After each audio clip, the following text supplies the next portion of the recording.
सबसे पहले हमारे अनुरंजन जी को मैं धन्यवाद देता हूं कि वे पूरे क्षेत्र को जगाने का काम कर रहे हैं और आज भी हम लोग उसी जागृति को सुनने के लिए यहाँ पर आए हुए हैं। और ये जो जागृति है ये हमारे समाज को पहले ही हो जानी चाहिए ताकि हम लोग अपने लिए हम लोग एक अच्छा नियम, अच्छा कानून हम लोग बना सकें। लेकिन इस चीज़ को हम लोगों को बताया ही नहीं गया, इसलिए आज हम लोग संविधान से दूर हैं और आज हम लोग संविधान को जानने की कोशिश कर रहे हैं। तो साथियों, मैं अपना वक्तव्य करने से पहले मैं संविधान का अनुच्छेद 19, भारत का जो संविधान है, भारत के संविधान के अनुच्छेद 19 में लिखा हुआ है कि आप लोग बेबाक तरीके से अपनी बातों को रख सकते हैं। अगर कोई लोग हम लोगों के ऊपर में अन्याय कर रहा है, अत्याचार कर रहा है, हम लोगों का शोषण कर रहा है, तो हम लोग उसके लिए आवाज़ उठा सकते हैं। और यही आवाज़ आज टांगर गांव की इस भूमि पर चल रही है। तो भारतीय संविधान जो है वो संविधान हम लोगों को अधिकार देता है कि तुम लोगों के ऊपर में अगर कोई अन्याय अत्याचार करता है, आप लोग आवाज़ उठा सकते हो और वो आवाज़ बनने के लिए हम लोग यहाँ पर बैठे हैं। दूसरा चीज़, आर्टिकल 19 का 2 में लिखा हुआ है।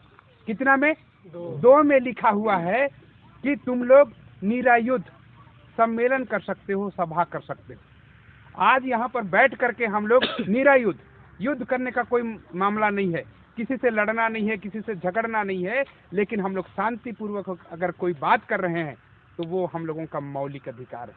और इस मौलिक अधिकार के तहत आज हम लोग यहाँ पर बैठ करके अपने 5वीं अनुसूची के बारे में, अपने संवैधानिक अधिकार के बारे में हम लोग जानने के लिए यहाँ पर बैठे हैं।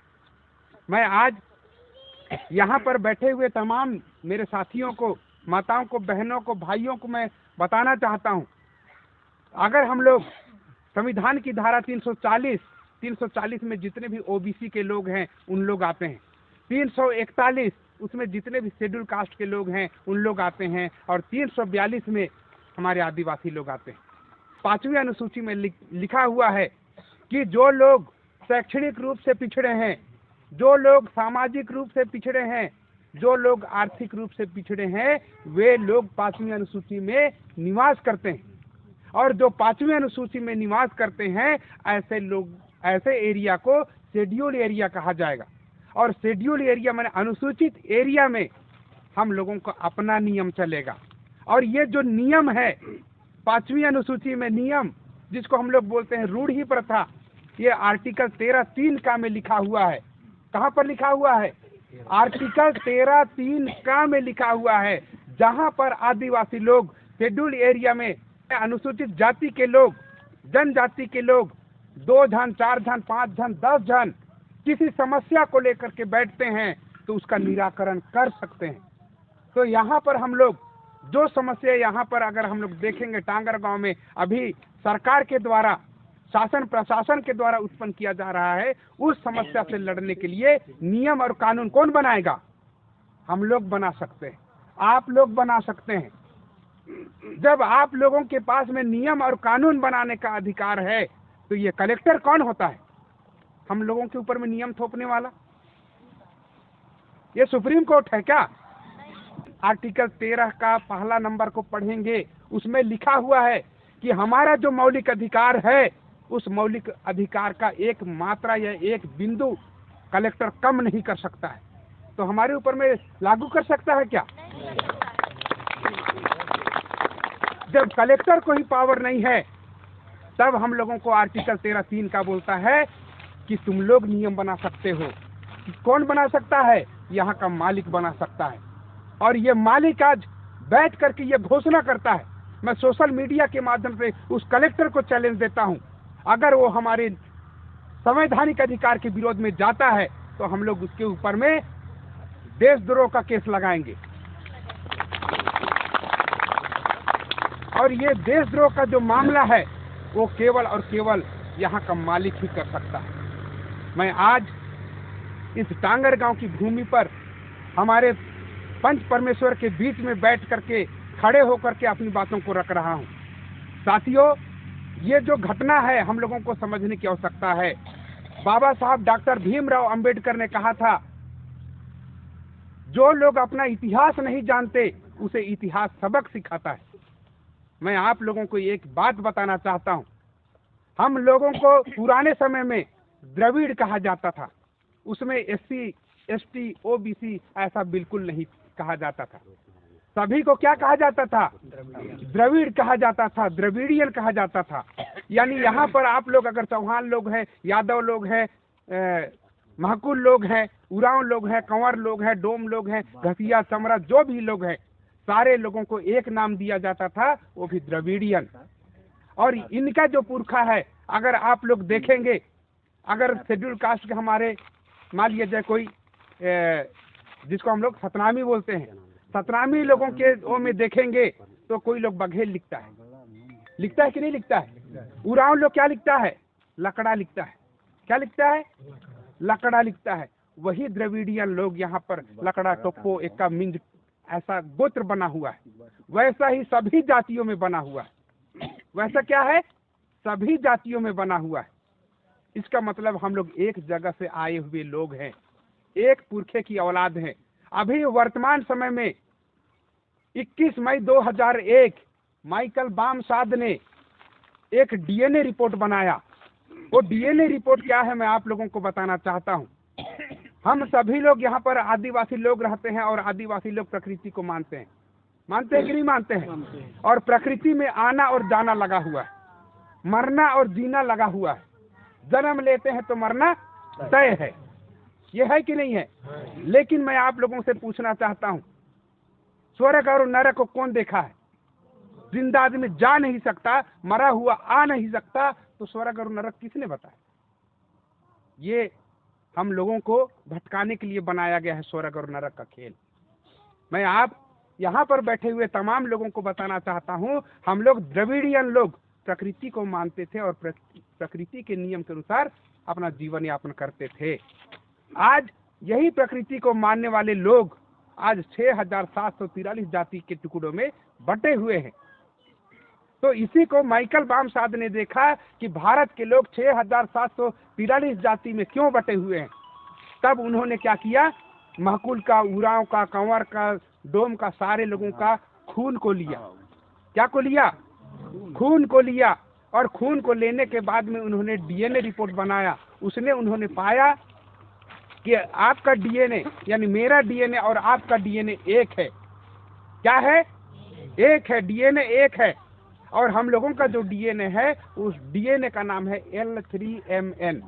यानी आप लोगों का DNA को निकालेंगे और मेरा DNA को निकालेंगे तो आपका DNA और मेरा DNA एक होगा। इसका मतलब आपका पुरखा और मेरा पुरखा एक है।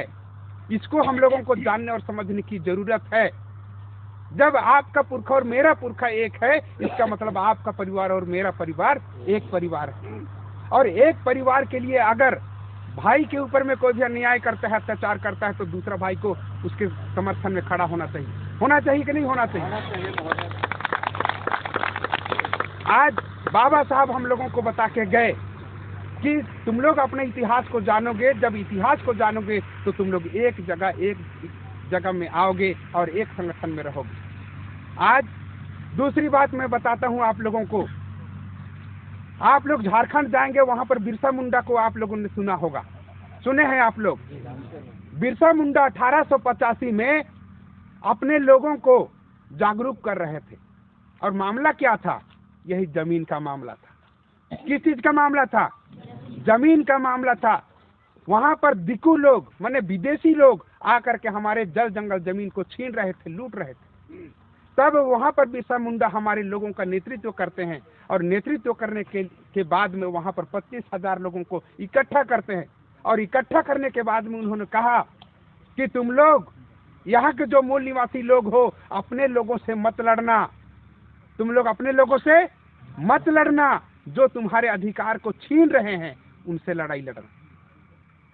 आज ये बात साबित हो रही है। यहाँ पर मैं कंवर लोगों को भी देख रहा हूँ, यहाँ पर चौहान लोगों को भी देख रहा हूँ, यहाँ पर उरांव लोगों को भी देख रहा हूँ, यहाँ कंवर लोगों को भी देख रहा हूँ। आज बिरसा मुंडा का जो बात है आज सामने आ रहा है। हमारे महापुरुषों ने सिखाया कि अगर जल जंगल जमीन की रक्षा करनी है तो हम लोगों को आपस में एकजुट होना होगा। और जब तक हम लोग एकजुट नहीं होंगे हम लोग अपने जल जंगल जमीन को बचा नहीं पाएंगे। इसी को बिरसा मुंडा ने हम लोगों को कहा था,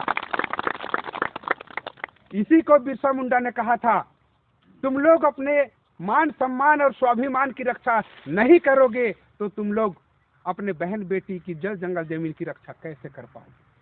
किसने कहा? बिरसा मुंडा ने कहा। आज जल जंगल जमीन और अपने बहन बेटी की रक्षा करने के लिए हम सभी को यहाँ पर इकट्ठा होने की आवश्यकता है।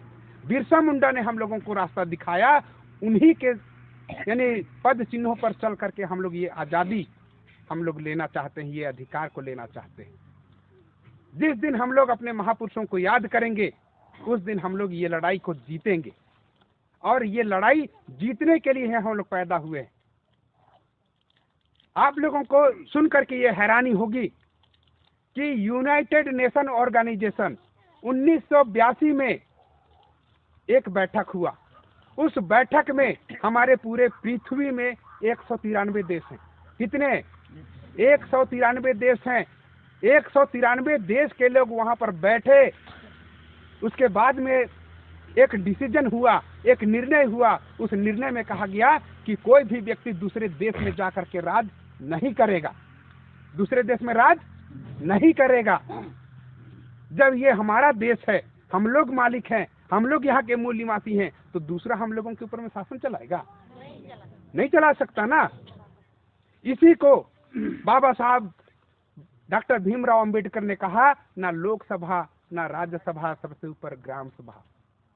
इसी ग्राम सभा में पंच परमेश्वर होता है, और जहां पर 5 लोग यानी 2 लोग से अधिक लोग अगर बैठ जाते हैं और नियम बना लेते हैं तो उसको न सुप्रीम कोर्ट ना हाई कोर्ट किसी को काटने का अधिकार नहीं है। और जब इसको काट ही नहीं सकता, इसलिए आज हम लोग जजमेंट को माननीय अनुरंजन जी के नेतृत्व में हम लोग जीत रहे हैं। एक बार जोरदार ताली बजा दीजिए हमारे लिए। आज हम लोग, हमारे चाहे SC हो, ST हो, OBC हो, किसी का भी जल जंगल जमीन अगर छीना जाता है हम लोग इकट्ठा आएंगे और उसको हम लोग मुंह तोड़ जवाब देंगे।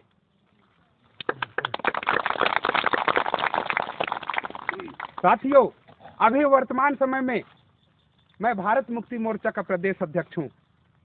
मैं आप लोगों को बताना चाहता हूं, ये जो लोग हैं आज हमारे जल जंगल जमीन से हम लोगों को जो विस्थापित करना चाहते हैं, हम लोगों को हमारी जल जंगल जमीन से हटाना चाहते हैं, भगाना चाहते हैं, इनकी संख्या 3.5% है। कितनी परसेंट है? 3.5%। और उसकी जो जाति है वो कलेक्टर की जाति। उसकी जाति कौन सी है? कलेक्टर की जाति है। कलेक्टर कौन है? जोर से बोलिए तो आप लोग जानते हैं कि कलेक्टर कौन है? रोहित व्यास है? नहीं, कलेक्टर का क्या नाम है? रोहित व्यास। ये जो रोहित व्यास ब्राह्मण कलेक्टर हैं, यही व्यक्ति आप लोग अगर देखेंगे SP अपना ही रखा है, TI अपने जाति का रखा है, SDM अपने जाति का रखा है, न्यायपालिका में जो जज है वो अपने जाति का रखा है। इसका मतलब 3.5% लोग पूरे संवैधानिक जगह पर क्या कर लिए? कब्जा कर लिए। और इन लोगों के पास में वामन मेश्राम साहब बोलते हैं ये लोग अनियंत्रित नियंत्रण कर चुके हैं, अनियंत्रित नियंत्रण कर चुके हैं। इसीलिए वे लोग हमारे ऊपर में जबरदस्ती कोई भी चीज को लागू कर दे रहे हैं। और हम लोग थाना में भी जा रहे हैं तो वही आदमी, तहसील में जा रहे हैं वही आदमी, SDM के पास जा रहे हैं वही आदमी, जो लोग हम लोगों को FIR कर रहे हैं वही आदमी, जिनके पास न्याय मांगने जा रहे हैं वही आदमी, उसके मेन हेड कलेक्टर वो भी वही आदमी। तो उन लोग एक जाति के लोग पूरे सिस्टम में क्या कर लिए? कब्जा कर लिया। और हम लोग यहाँ के मूल निवासी लोग अपने न्याय के लिए हम लोग इसके पास उसके पास जा रहे हैं। हम लोगों के लिए न्याय मिलेगा? नहीं मिलेगा। आज समझने की आवश्यकता है। यहाँ पर बाबा साहब ने कहा कि जिस दिन हमारे लोग, यानी ये जो संविधान बनने के बाद में जब बाबा साहब इस संविधान को अपने संविधान सभा में इसको दे रहे थे, सुपुर्द कर रहे थे, क्या कर रहे थे? सुपुर्द कर रहे थे। मैंने आज मैं संविधान को बनाया, मैं हमारे देश के लिए समर्पित करता हूँ, जब ऐसा बोल रहे थे उसी समय इन्हीं के जाति का एक व्यक्ति आया और बोला क्या बोला, तुम्हारे लोग तो अनपढ़ है, गंवार है, निठल्ले लोग हैं, ये जो संविधान है उसको बचा नहीं पाएंगे, ये संविधान को बचा नहीं पाएंगे। तब बाबा साहब बोला, ये आज तो नहीं समझेंगे, लेकिन जिस दिन समझेंगे उस दिन तुमको लात मार देंगे। लात मारने का समय आया है। तो साथियों, मैं आज इस मौके पर मैं केवल इतना ही बोलना चाहूँगा, अगर हम लोगों को संवैधानिक जानकारी चाहिए, हम लोगों को मालिकाना हक चाहिए, मालिकाना अधिकार चाहिए, तो हम लोगों को इस संविधान को जानना और समझना बहुत ज़्यादा जरूरी है। मैं आज इस संविधान के माध्यम से ही मैं आप लोगों को जागृत करना चाहता था। आप लोगों ने मुझे ध्यान से सुना, इसलिए आप सभी का मैं आभारी हूँ। आप लोगों ने मुझे ध्यान से सुना, इसके लिए आभार, धन्यवाद, सभी को जोहार।